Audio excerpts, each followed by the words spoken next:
ఏమండి రంగా రంగా మీకు కాపులంటే ఫీలింగ్ లేదా? ఉందని చెప్పారు, మేము అనుకున్నాం.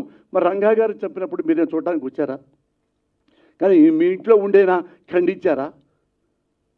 ఖండించరా. రంగా గురించి చెప్పలా.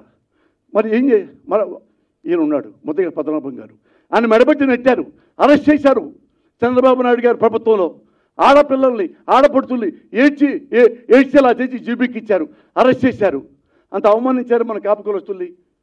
అప్పుడు ఆయన ఇంటికి వెళ్ళలేదే, ఈ ఖండించలేదే, ఖబర్దార్ అనలేదే. కానీ నువ్వేం చేశావు? అవినీతి పొడయి రాజమండ్రి జైల్లో పడేస్తే వామ్మో వామ్మో నా నాయకుడిని, వామ్మో మా చంద్రబాబుని జైల్లో పడేసారు పరిగెత్తుకుంటూ వచ్చి రోడ్డు మీద దొరికి వెళ్ళిపోయి జైలుకి వెళ్ళాం.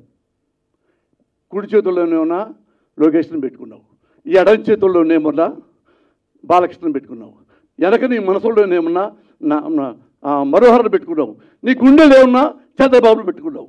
అక్కడ జైల్లోకి వచ్చి అంత బిల్డప్గా మాట్లాడి ఆయన లేకపోతే నేను బతకలేను చంద్రబాబు లేకపోతే అన్నవాడివి కాపులు ఎందుకు రెచ్చగొట్టావు?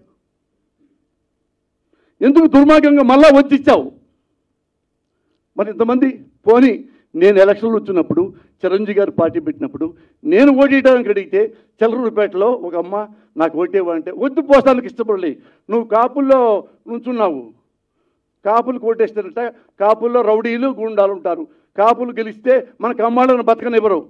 తల్లి సాక్షిగా, నా బిడ్డ సాక్షిగా ఇదే వరడు ఒక తల్లి చెప్పింది. అందరం చిలకలూరుపేటలో కాపు కులస్తులు చాలామంది నేను అనుకున్నారు, వాళ్ళు పళ్ళు బిగబెట్టుకొని కాపుగా నేను వద్దురయ్య వరొద్దు ఆ తల్లిని అని పక్కొచ్చు.